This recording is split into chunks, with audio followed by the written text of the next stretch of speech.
선생님께서는 인연이 다시 만난다는 거, 그 부분에 좀 어떻게 생각하세요? 이분들이 의뢰를 하실 때 속이는 분들이 있어요. 본인들 속인다 하더라도 보이는 게 있는데 남의 남자 건들고 남의 사람 건들고 그리고 내가 아닌 척 너무 불타올라서 결혼수까지 들어온 경우도 있어요. 근데 결혼수까지 들어왔는데 거기에서 더 붙어서 이혼수까지 들어와요.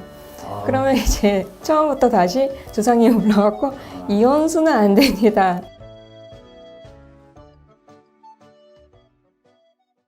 네, 안녕하세요. 네, 안녕하세요. 선생님께서는 인연이 다시 만난다는 거, 그 부분에 좀 어떻게 생각하세요? 인연에 대해서 끈이 안 끊긴 분들이 있어요. 그런 분들은 이제 합을 해드리죠. 이건 이성, 동성 상관이 없어요. 그래갖고 이 부분에 대해서는 합을 해드리고 있는데 문제는 이분들이 의뢰를 하실 때 속이는 분들이 있어요. 어떻게 속이나요? 우리 눈에는 안 보일지 몰라도 본인들 속인다 하더라도 보이는 게 있는데 그게 바로 남의 남자 건들고 남의 사람 건들고 그리고 내가 아닌 척, 나인 척 하는 거죠. 그럴 경우 아니면은 얘랑 사랑하지 않지만 복수하려고 이어달라는 분도 있어요. 그런 경우는 절대 받으면 안 되고 어느 무당이든 받으면 안 되고 저도 하진 않아요. 그럴 경우는 절대 하면 안 되고 그 외에서 간절함을 보고 조상합이 나왔을 때 그럴 때 딱 보면 조상님 정도 이제 약간 삐지시는 분들이 있어요. 그러면 이제 작은 치성을 드린다던가 이것도 무속인 분들마다 달라요. 치성상을 이렇게 살짝 해드리는 분들이 있고 아니면은 비방, 저희들만의 비방술로 해결되는 부분이 있고 부적으로 하시는 분도 있고 기도로 하는 분도 있고 그건 다 틀리지만 대부분 기도로 해드리고 비방술도 살짝 해드리면서 조상 합의를 먼저 구해요.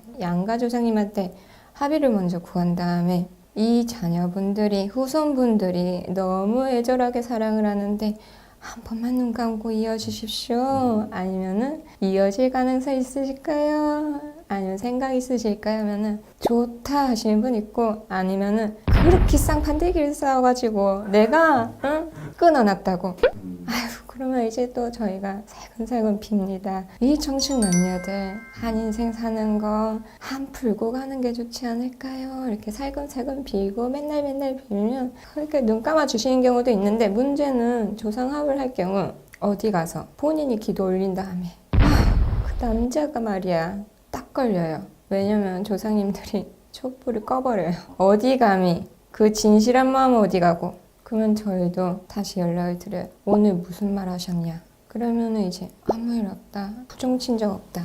이제 그럴 경우 확인을 하면 조금 서운한 마음에 아니면은 그냥 혼자 생각을 했는데 너무 복장 터지고 눈물이 나고 나도 잘못한 거 알지만 너는 왜 그랬어? 이런 마음 다 아세요. 그럴 경우는 좀 주의를 필요가 있습니다. 그러면 이제 인연 합의라는 게 어떻게 보면 이제 헤어진 남녀가 다시 만나게끔 해주시는 거잖아요. 그렇죠. 그때는 이제 선생님 말씀해 주신 것처럼 각자 서로의 조상님을 먼저 합의를 시키는 부분인 거죠, 선생님?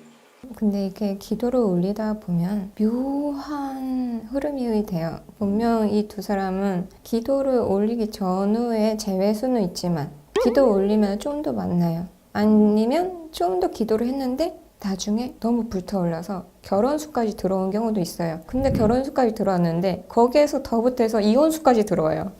그러면 이제 처음부터 다시 조상이 올라왔고 이혼수는 안 됩니다. 물론 손님들한테 이혼수 얘기는 안 하죠. 저희가 다시 빌면 되니까 그 정도로 해가지고 이제 좋게 만약 만나시고 재회를 하신다 하더라도 이별수는 언제든지 있는 분들이 있어요. 200일 만나고 300일 만나고 몇 년을 만나시는 분도 있는데 그런 분들한테 미리 이별수를 말하진 않아요. 현재에 집중할 필요가 있기 때문이죠.